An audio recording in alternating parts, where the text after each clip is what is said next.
você com Mário Flávio. Oferecimento Senhor Braga Barbearia e blog do Mário Flávio, a política de A a Z.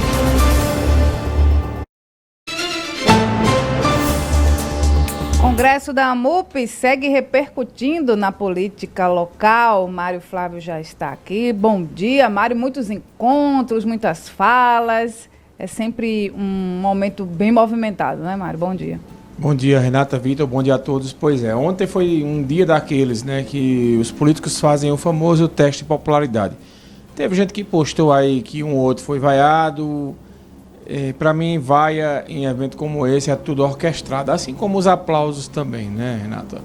E o que a gente viu foi, na verdade, os dois principais líderes hoje do estado de Pernambuco sendo bastante saudados. E nas entrevistas que ambos deram, alguns recados foram dados. Vamos começar com a entrevista do prefeito do Recife, João Campos. A gente separou aqui um trecho da fala dele para falar sobre a questão da pergunta, né, da pesquisa. Foi perguntado a ele sobre mais uma pesquisa que foi divulgada, que ele está na liderança e como ele vem lidando com essa história, e ele respondeu.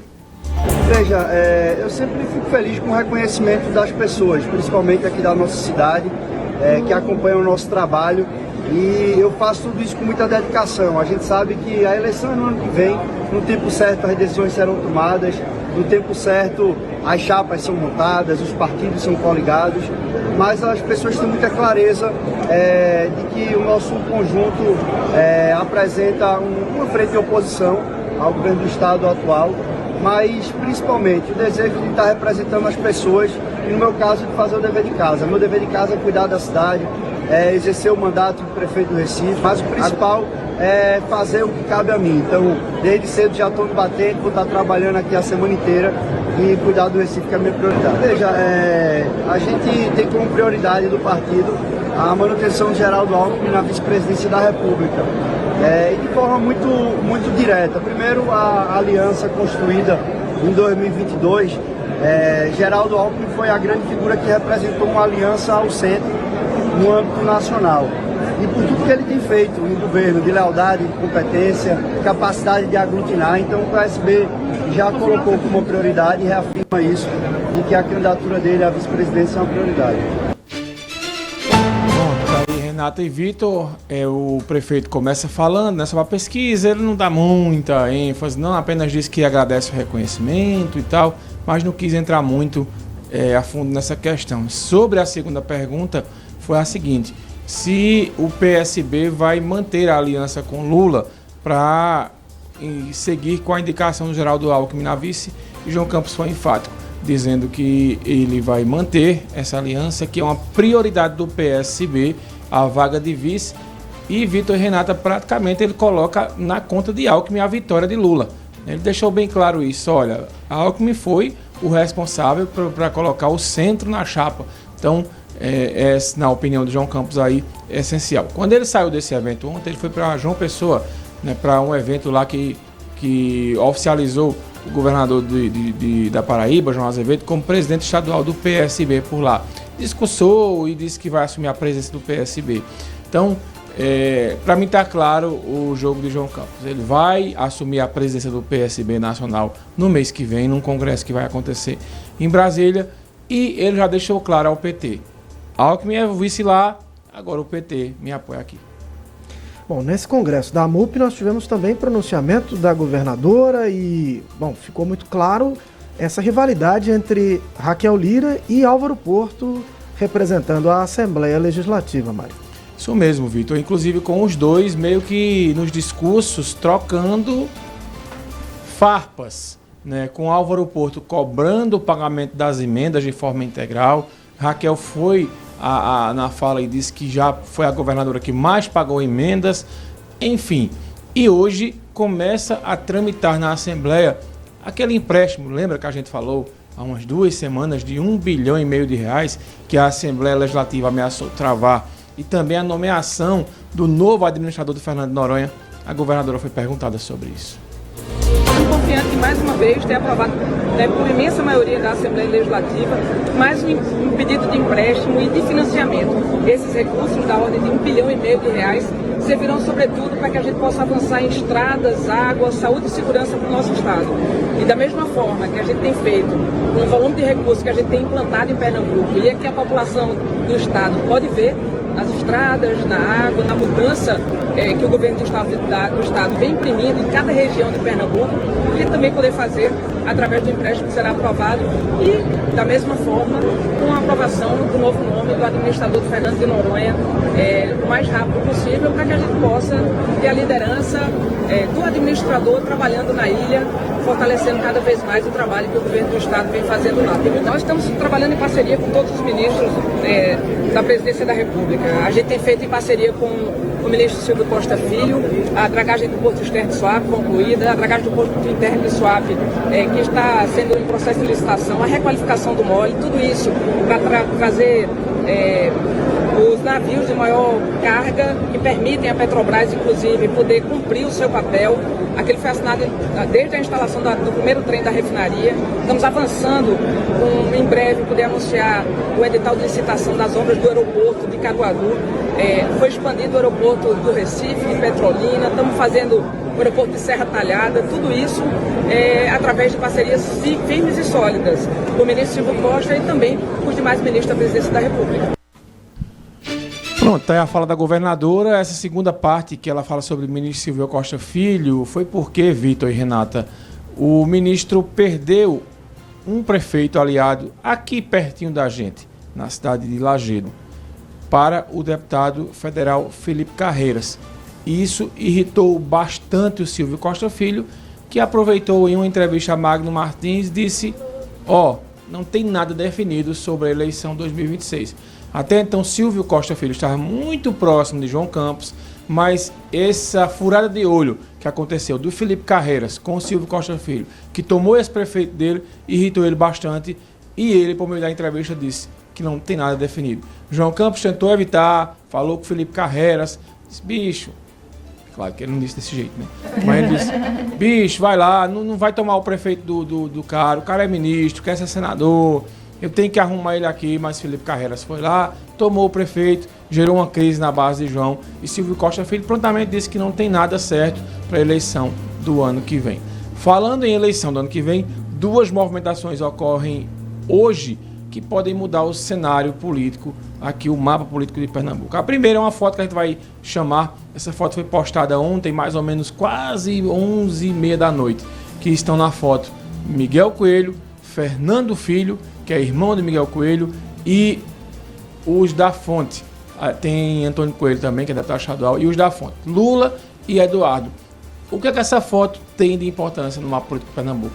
Vai acontecer, vai ser oficializada hoje a fusão entre PP e União Brasil. E aí cria o maior partido da atualidade no Brasil. Um partido que vai contar com mais de 100 deputados federais, com 14 senadores, que vai ter o maior fundo partidário. E esse grupo aqui dessa foto, os Coelho e os da Fonte, vão comandar esse partido aqui no estado.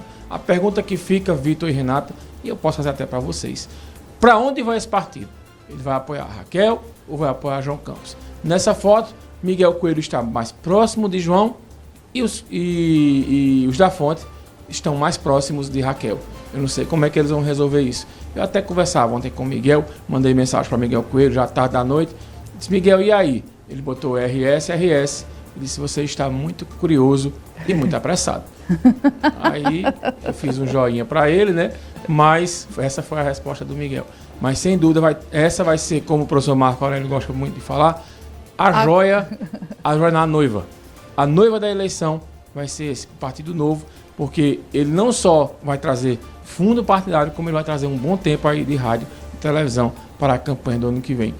E outro partido que deve acontecer uma fusão hoje, são duas legendas, PSDB e Podemos. Marconi Perillo, que é o presidente do PSDB, está aqui na foto. Ele vai, às 10 da manhã, participar de uma reunião. E se esse partido for criado mesmo, ele passa a ter a maior e talvez a menor bancada da Câmara Municipal. Ele passa a ter 10 vereadores, o PSDB e o Podemos, que são eles: Ricardo Liberato, Galego de Lages, Edmilson do Salgado, Bruno Lambreta, Lula Torres e Paulinho e Mary da Saúde do PSDB, Hugo Leonardo Chaves, Tiago Macaco, Carlinhos Jaceaca e Jorge Quintino do Podemos. O problema é que esse partido nasce com 10 vereadores, mas como ele é um partido que provavelmente vai para João Campos, então esses 10 vereadores devem sair do partido. Então ele nasce com a maior, se ele for criado realmente, ele nasce com a maior bancada e ao mesmo tempo ele morre, ou seja, nato e morto. E a relação com a prefeitura de Caruaru? Não, o prefeito já está sem partido, né? Ele está aguardando uma legenda. Então Mas você falou que esses vereadores iam ficar mais alinhados a João Campos, com essa fusão. Não, o partido. O partido. Aí eles todos vão sair. Todos saem. Todos saem do partido. Por isso que ele nasce a maior bancada, mas ao mesmo tempo ele morre, fica sem nenhum vereador na Câmara Municipal. Professor, me corrija se eu estiver errado. Quando acontece uma fusão de um partido com outro, os vereadores, os políticos ficam à vontade para ficar ou não sair na legenda sem correr o risco de perder o mandato. Então eles não vão ficar. E os nomes dos partidos, Mário? Permanece. Qual vai ser o nome do PP com União? União Progressista. E assim, ele já nasce numa confusão. Porque o acordo era... Progressistas Unidos. Progressistas Unidos ou Desunidos. Né? Porque o acordo era que o ex-presidente da Câmara lá de Alagoas, o Arthur Lira, ele fosse o primeiro presidente. O acordo foi desfeito. Quem vai ser o primeiro presidente é o Antônio Rueda e o Arthur Lira está enfurecido com essa história. Então, eles estão negociando para lá. Vai ser um partido que já vai ser criado no meio de uma confusão de egos, uma confusão de vaidades. E aqui em Pernambuco não vai ser fácil, viu, Renato? Eu evito essa costura, porque afinal de contas, uma parte do partido quer ficar com o João, outra parte quer ficar com Raquel, e essa negociação ela vai ser bem intensa. E o curioso daquela foto que eu mostrei há pouco é que, se puder botar aqui de novo, Carlos, é que nós temos dois que querem ser senadores. Dois nomes que querem ser candidatos ao Senado. Eles estão ladeados aí, inclusive. Ladeados, inclusive. Dudu da Fonte, né, o Eduardo da Fonte e o Miguel Coelho. E, na minha opinião, só tem uma vaga para um partido. Então, não sei como é que eles vão resolver aí essa história, mas só tem uma vaga.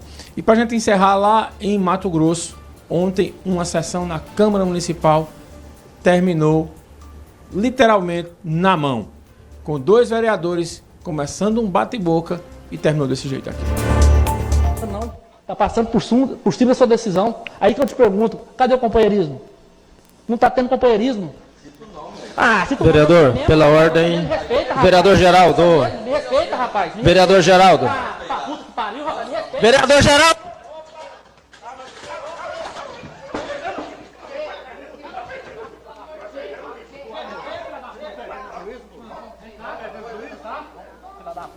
O vereador Geraldo perdeu a paciência. Perdeu a paciência, a compostura, a dignidade e o decoro. A pergunta que a gente quer fazer, né? O que a gente mais ouvia, pode voltar para cá, o que a gente mais ouvia, eles saíram, para quem tá no rádio, né, só ouvindo a gente, eles saíram literalmente no murro. Não houve quebra de decoro nessa história, não. Certamente. Então, teoricamente, os dois estariam aptos a perder o mandato, né? Porque partiram literalmente os dois para si. Se teve palavrão e partiram para a briga. Enfim, cadê o diálogo, minha gente? a gente cada vez está mais vendo cenas como, O pessoal como tá essas impaciente. na política, né? O pessoal anda meio estressado. E agora, para encerrar de vez, uma polêmica que vai lá para o comentário de Carlos Dias no final. Ontem vazou uma história que a segunda camisa da seleção brasileira ano que vem vai ser vermelha. Não vai ser mais aquela camisa azul que a gente conquistou a Copa de 58. Eu não lembro se teve outra decisão que a gente jogou com aquela camisa azul. Vitor Araújo, me ajuda aí, você que é um cara... Jogamos de azul naquele jogo contra a Inglaterra, né, na Copa de 2002. Mas final não, né? Acho que final só de 58. É. Mas sempre é uma tradição, né? Teve até um tempo que dizia, essa camisa azul dá azar, não sei o que, essas coisas, né? E ontem a patrocinadora, a fornecedora de material esportivo, que é a Nike, vazou essa história que, por uma estratégia de marketing, vão mudar para vermelho. E desde ontem que se instalou a polêmica. Porque, na opinião de muita gente da direita, é hora de botar uma camisa vermelha no ano que vem, porque o ano que vem é de eleição, e aí seria uma maneira de fazer uma propaganda. Aí o pessoal brigando nos grupos, assim, gente, veja, é só os eleitores de Bolsonaro usar a camisa amarela, os eleitores de Lula comprar a camisa vermelha e todo mundo vai torcer pelo Brasil. Tchau. E a empresa vai torcer mais ainda. Exatamente, vai lucrar bastante, a empresa agradece. Eu confesso que é uma história que a pessoa tem que se acostumar. com a camisa vermelha do Brasil, né? Porque a gente tá acostumado ao quê? E aí, por que o vermelho? Por que o vermelho? Sim. Porque a camisa amarela e o azul tem nas cores da bandeira, né? O vermelho remete aos índios, ao pau-brasil lá atrás. E não vai ter a marca da Nike, vai ser a marca da Jordan. Mário Flávio, obrigado, Mário. Até amanhã. Valeu, tchau. Manhã Cidade. Política de A a Z com Mário Flávio. Oferecimento: Senhor Braga Barbearia e blog do Mário Flávio. A política de A a Z.